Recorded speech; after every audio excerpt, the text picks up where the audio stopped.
Welcome back, everybody. Today, we're talking about Disney. Oh boy, my favorite seat.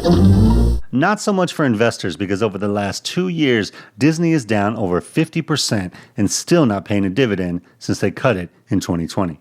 But longtime CEO Bob Iger's returned late last year, and they just announced an agreement with Penn Entertainment to attach sports betting to ESPN. So is Disney finally ready to get the magic back? Well, we're going to have some fun with this one. So let's jump into Seeking Alpha and take a look at Disney as a stock. So Disney is currently trading at $91.43. They're actually up 4.5% today. So they started the day probably around like 88. But for the year, they're down over 15%. And year to date, they're actually up a little under 3%.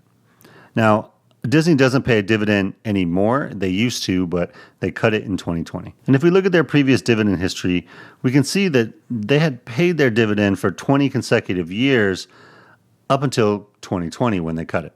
If we take a look at profitability, we see that their return on equity is a little over 4%, which is above the sector median, but then it's below their 5-year average.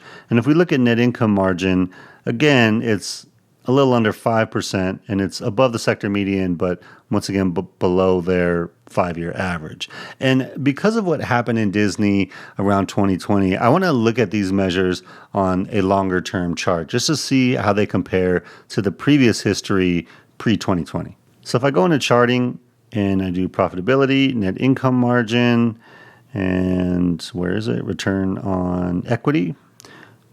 Get price return out of there. And let's just look at this maybe over the last 10. So what you can see here is that before 2020, their return on equity was hovering around 20%. Their net margin, a little, I guess, close to 20, over 15, 20.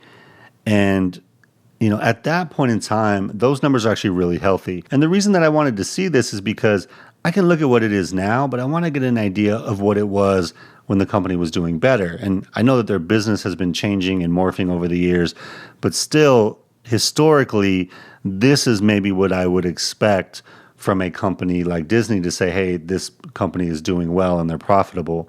Whereas when they're down here in this area, it just doesn't look good. So you could say that, maybe they're just kind of recovering from this weird time period. But if you take a look at this chart, it kind of tells you that at least with these two measures, they're not really close to recovery, at least to me. So if we look at the momentum tab, I think we already know what we're going to find here. But when we look at total return versus S&P 500, in the 5-year, obviously Disney's underperformed. It's actually negative 21%.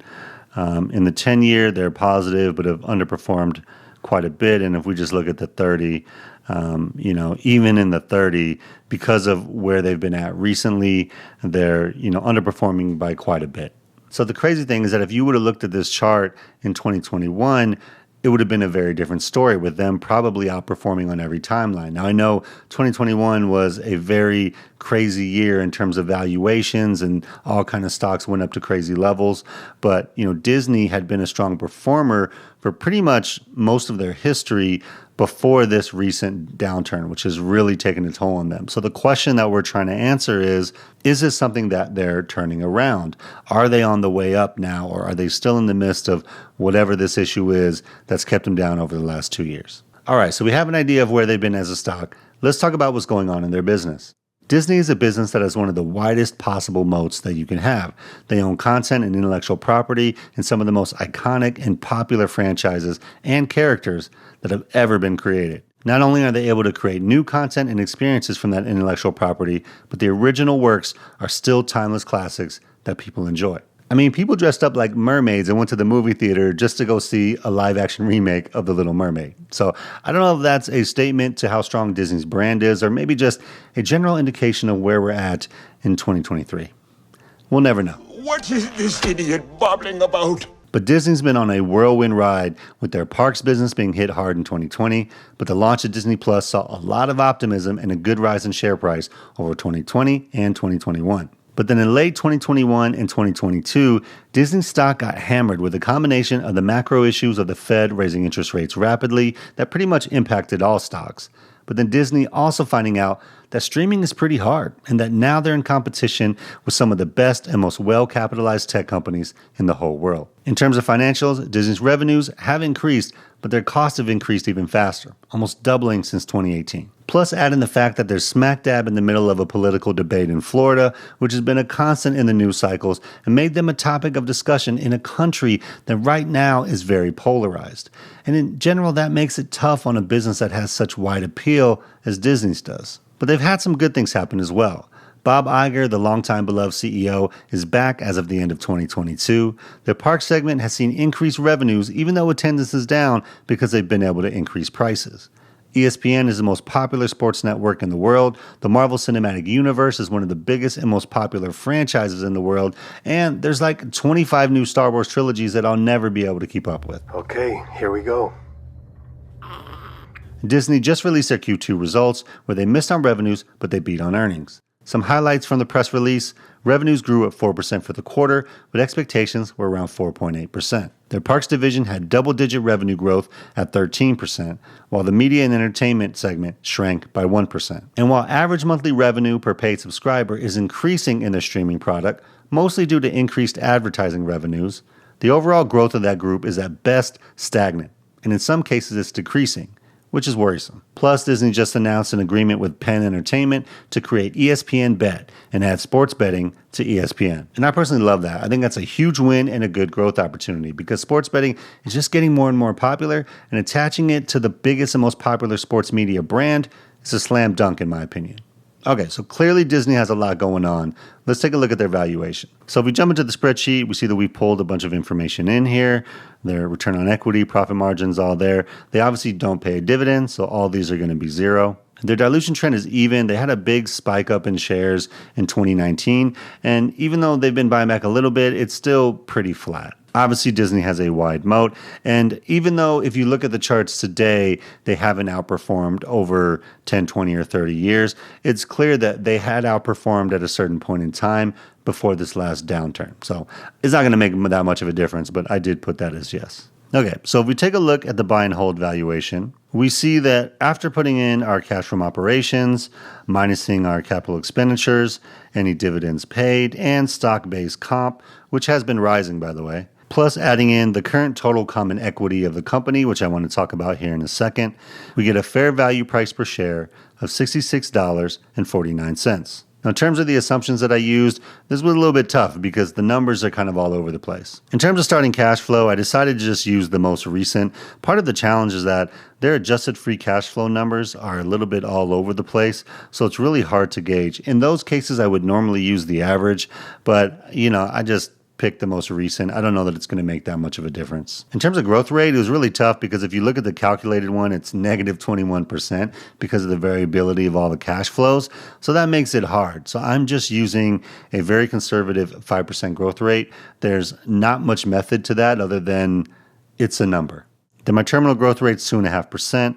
My required rate of return is still 12%, which I've talked about a bunch. Total common equity is one that I want to talk about a little bit for Disney because it's at $97 billion. And what total common equity is it's kind of like the net worth of a company. It's all their assets minus all their liabilities. And here's kind of what's left for the shareholders. And what we do to get the fair value is we take that net worth and we add it to the present value of the future cash flows. And those two things together, divided by the number of shares outstanding, give you a fair value price per share. And in Disney's case, they have $97 billion of total common equity, which doesn't sound too crazy for a company that has the type of assets that they do. But when you look at the financials, there's something in there that I think is a little worrisome. So if we go back to the balance sheet for Disney, we can see that our total common equity is right here, $97 billion. Now, when I look at the rest of the balance sheet, you have total liabilities, you have a lot of long-term debt, which spiked up a bunch in 2019. But on the asset side, what you see is they have almost $78 billion in goodwill. And goodwill is one of those things where it's just kind of squishy in terms of what it actually means. It's like the expected future value of assets that they hold that are hard to value anywhere else. And that's just my very basic kind of explanation and understanding of what it is.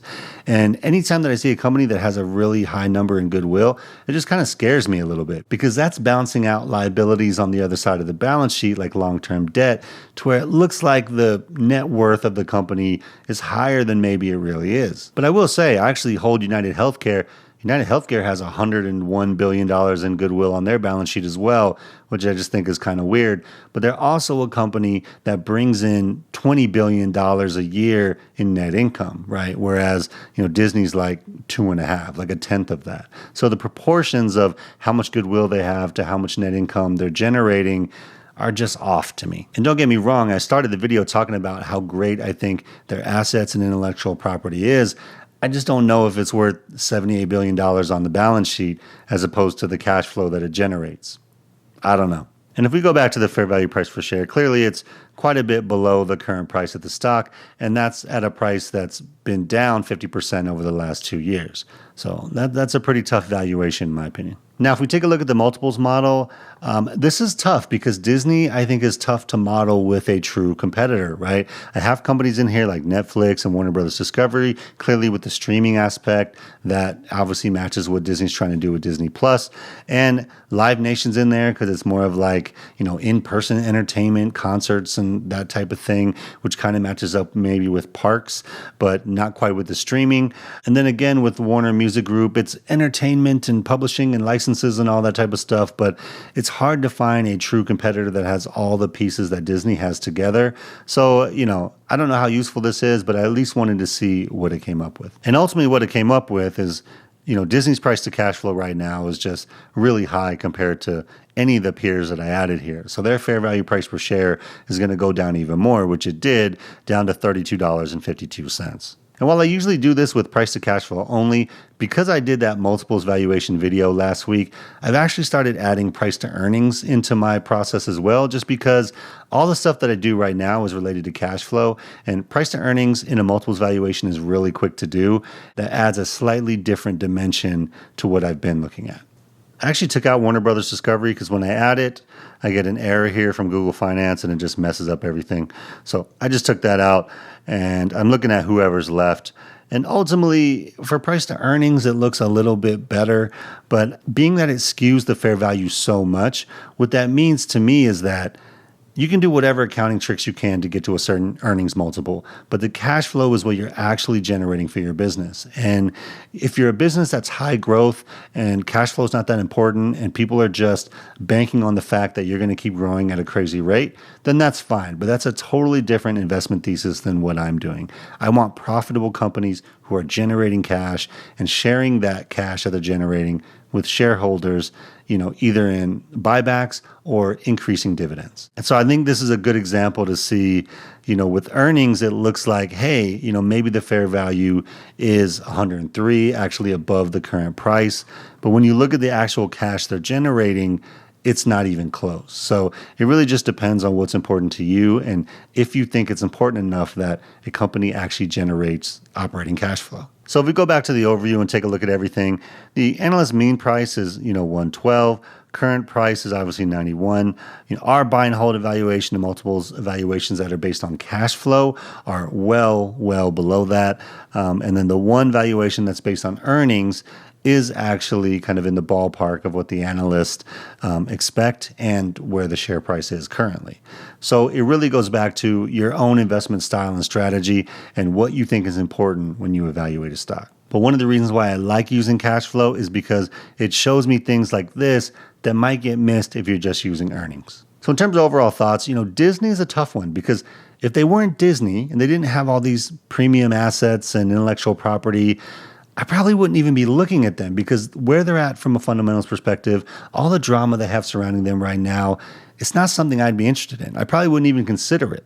but they are Disney, and that's what makes it interesting. I love the Disney brand, and I do think at some point this probably turns around and is a great stock again. And I really love the ESPN bet idea, and I'm interested to see how that plays out. But the main issue for me is that when you think about the future of Disney, all those things that are supposed to be the future of Disney aren't even the things that are keeping them afloat right now or even doing that great. You have streaming subscriber growth stagnating, although they are increasing revenue per customer, and that's good. But their direct-to-consumer business isn't even profitable right now. So anytime that we celebrate decreasing losses, I just kind of cringe a little. Like, yes, it is better, it's an improvement, but at the end of the day, the goal is to be profitable and make money. And right now, that part of the business just isn't. You have parks that are doing okay, but again, they have more headwinds with all the political nonsense surrounding them. And that really brings me to my main point about Disney.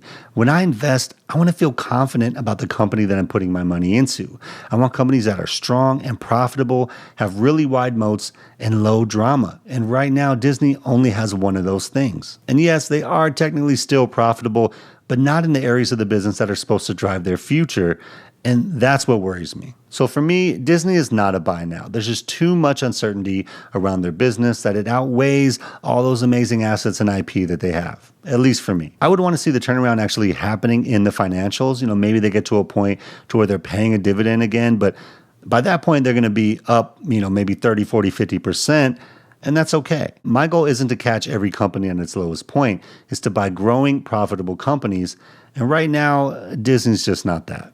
If you guys enjoyed this analysis, you can get the spreadsheets that I use in my videos completely free, as well as watch exclusive videos by signing up to my YouTube membership community.